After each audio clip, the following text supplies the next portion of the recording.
लेकिन सवाल यह है कि राजस्थान की सरकार हो या कर्नाटक क्या की, दोनों सरकारों ने सोशल मीडिया की पॉलिसी कुछ ऐसी ही बनाई थी कांग्रेस के समय में।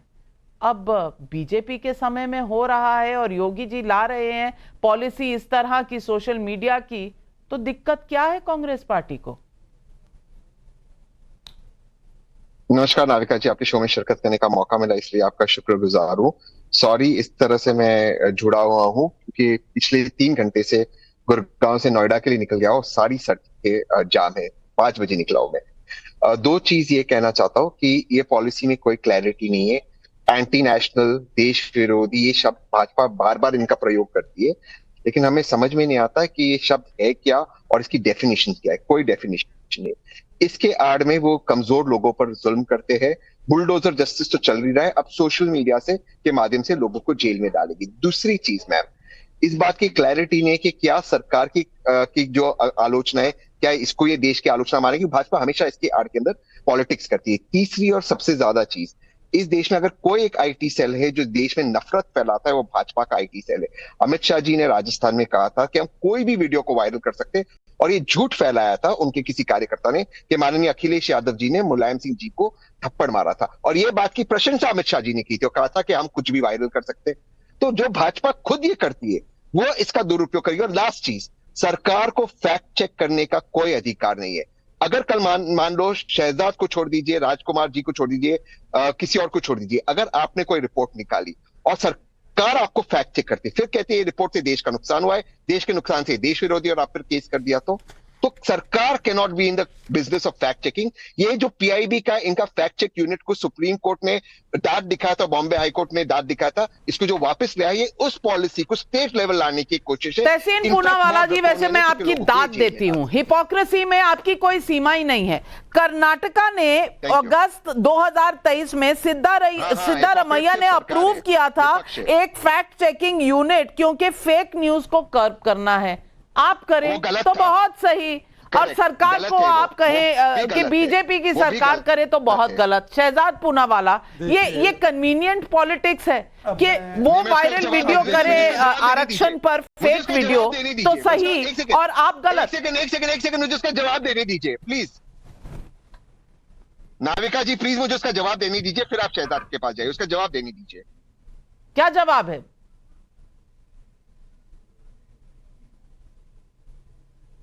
कर्नाटका की सरकार की फैक्ट चेकिंग यूनिट किसी को अरेस्टिंग पावर नहीं दे सकती, सरकार सिर्फ अपना क्लैरिफिकेशन दे सकती है। यहाँ पर अरेस्टिंग पावर है, इसमें जमीन आसमान का अंतर है। तब भी मैं मानता हूँ सरकार फैक्ट चेक नहीं कर सकती, और कर्नाटका की सरकार भी गलत है। ये बात मैंने स्वयं प्रियंक खड़गे को कहा है, गलत है, ये नहीं करना चाहिए। बहुत अच्छी बात है, आप मॉरल हाई ग्राउंड ले लीजिए और कहिए वो भी गलत कर रहे हैं, ये भी गलत करें, पर मैं हूँ कांग्रेस के साथ। देखिए मैं नहीं गलत है, लेकिन वो अरेस्टिंग पावर नहीं, यहाँ पर अरेस्टिंग पावर है। तहसीन, आपका सिग्नल जितना है उतने में मैं आपको बहुत समय दे रही हूं, अब आप सुनिए, बीच में मत बोलिए। शो पे ही कुछ फैक्ट चेक करते हैं। इन्होंने बोला कि यहां की फैक्ट चेकिंग दिख रहा है, देश की प्रोग्रेस, देश का प्रोग्रेस दिख रहा है। ऐसा है मेरे भाई कि आप अगर जो है सही समय से निकलेंगे तो सही जगह पहुंचेंगे, आप सही समय पर ही नहीं निकल पा रहे हो। यही तो दिक्कत है राहुल गांधी और तुम्हारी। अब सुन लीजिए, बीच में मत हस्तक्षेप कीजिए। ऐसा है कि ये जो कह रहे हैं ना, यहीं पर फैक्ट चेक करिए। इन्होंने कहा कि इनके फेक न्यूज बस्टिंग के यूनिट में अरेस्टिंग का पावर है, प्रावधान पूछ के जाइएगा। ये वही तहसीन पूनावाला है। रणबीर अलाहाबादिया के पॉडकास्ट में इन्होंने कहा इसरो के साइंटिस्ट को पगार नहीं मिली है। ये आना दूसरे वाले पर, भाटी जी पर। भाटी जी ने बोला अयोध्या के रामपथ में गड्ढा हो चुका है। मैंने भाटी जी को बोला भाटी जी इतना बड़ा झूठ तो मत फैलाइए, और पूरी सड़क की मैंने तस्वीर उनको भेजी थी। तब जाकर भाटी जी शर्मिंदा होकर उन्होंने किसी का ट्वीट कोट ट्वीट किया था तो उसको हटा दिया। ये कह रहे कि कांग्रेस पार्टी बहुत भली है। कांग्रेस पार्टी की सुप्रिया श्रीनेत सबसे बड़ी फेकू मास्टर है। उसने तो योगी जी ने नमस्कार नहीं किया मोदी जी को, वीडियो में दिख रहा है नमस्कार किया, वो दे दिया। आज का ट्वीट कि भारत की रेल की ट्रेन डिरेल हो गई, रेलवेज ने बताया वो ट्रेन हमारी नहीं है, आप कौन सी ट्रेन की बात कर रही हो। इतना झूठ बोलने वाली सुप्रिया श्रीनेत और कांग्रेस पार्टी। और भाई राहुल गांधी तो सुप्रीम कोर्ट सर्टिफाइड झूठे हैं। उन्होंने कहा चौकीदार चोर है, ये कोर्ट ने कहा, माफी मांगनी पड़ी सुप्रीम कोर्ट से। बहरहाल वो विषय नहीं है। अगर फ्रीडम ऑफ स्पीच का विषय है ना तहसीन पूनावाला, तो मुझे बताइए ना, इतने वर्ष आपके पास थे, ये 66A आपने लाया ना, सेडिशन का केस आपने, सेडिशन क्लॉज क्यों नहीं हटाया आपने? इतने मोदी जी ने हटाया ना। और सबसे ज्यादा सेडिशन केस किसने डाला है? कर्नाटका की सरकार और पंजाब की सरकार ने। यह हकीकत है। मैं सवाल आज पब्लिक का भी उठाना नहीं, चाहती गलत हूँ है। और पब्लिक पूछ रही है क्या सवाल। गलत है? राम कुमार शर्मा का करनाल हरियाणा से सवाल है, क्या योगी जी ने यह फैसला 2024 के चुनाव से सीख लेकर लिया है कि फेक वीडियो फेक न्यूज से आगे चुनावों में इसी तरह का कोई नफा नुकसान ना हो? विवेक श्रीवास्तव, ये कंसर्न जो जनता सवाल पूछ रही है ये सही है, क्योंकि पिछले लोकसभा चुनाव में जिस तरह से फेक नैरेटिव गढ़ा गया कि आरक्षण खत्म होने वाला है, ये तो सबके सामने है। जी देखिए, दूध का धुला कोई नहीं है और कोई भी पार्टी अगर सत्ता में आती है तो उस तरह की पावर्स उसके पास नहीं होनी चाहिए कि कल वो जो हमारी जनता का फ्रीडम है उसका दमन कर सके, चाहे वो भारतीय जनता पार्टी हो या कांग्रेस हो। तो यहाँ बहस ये नहीं होनी चाहिए कि तुम ज्यादा बड़े गलत हो या मैं ज्यादा बड़ा गलत। पॉइंट ये होना चाहिए कि क्या रेस्ट्रिक्शन लगाना जरूरी है।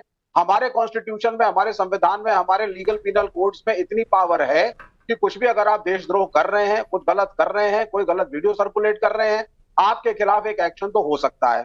अब इस बार मैं कोट करूंगा सतीश के सिंह को, जो मेरे साथ एक पैनल पे थे, वरिष्ठ पत्रकार रहे हैं, बहुत ऊंचे पद पे थे, जी में रिटायर हो गए हैं।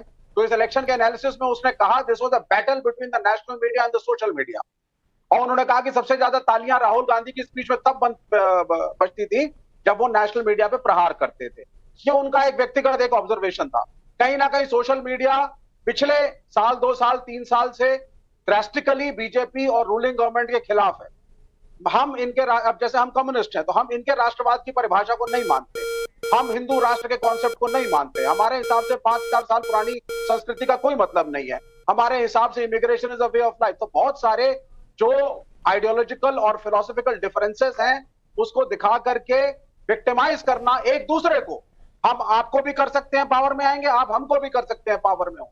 तो इसलिए जिस प्रकार से पंडित जवाहरलाल नेहरू ने ये मेक श्योर किया कि इस देश की फौज कभी भी पॉलिटिकल प्रोसेस का पार्ट ना बन सके, उसी प्रकार से freedom of expression, freedom of press, चाहे प्रिंट बहुत मीडिया हो, सही कह रहे हैं आप विवेक जी, बहुत सही कह रहे हैं आप। और आप कह रहे हैं कि सोशल मीडिया पिछले 2-3 सालों में बीजेपी के खिलाफ हो गई है जी। और दूसरी तरफ राजकुमार भाटी जी कह रहे हैं कि इनका आईटी सेल सबसे ज्यादा ताकतवर है, देश में सबसे ज्यादा सांप्रदायिकता वही फैलाता है। अब वो स्ट्रॉन्ग आईटी सेल है कि सोशल मीडिया इनके खिलाफ है? पहले आप लोग इंडिया गठबंधन में तय कर लीजिए। और दूसरी बात आप कह रहे हैं कि ये किसी के पास इख्तियार होना ही नहीं चाहिए कि किसी का फ्रीडम ऑफ एक्सप्रेशन छीन ले। बिल्कुल। आपकी सरकार एक राज्य में है, केरला में, महिलाओं का शोषण हो रहा था, इस पर जस्टिस हेमा कमेटी की रिपोर्ट हुई। 5 साल आपकी सरकार ने उजागर नहीं की वो रिपोर्ट। महिलाओं का शोषण हो रहा था और आप बड़ी बड़ी बातें करते हैं इस देश में कि इस देश में लोगों के राइट्स प्रोटेक्ट होने चाहिए। महिलाओं का राइट तो आपसे केरला में प्रोटेक्ट नहीं हुआ। भाषण इतने बड़े बड़े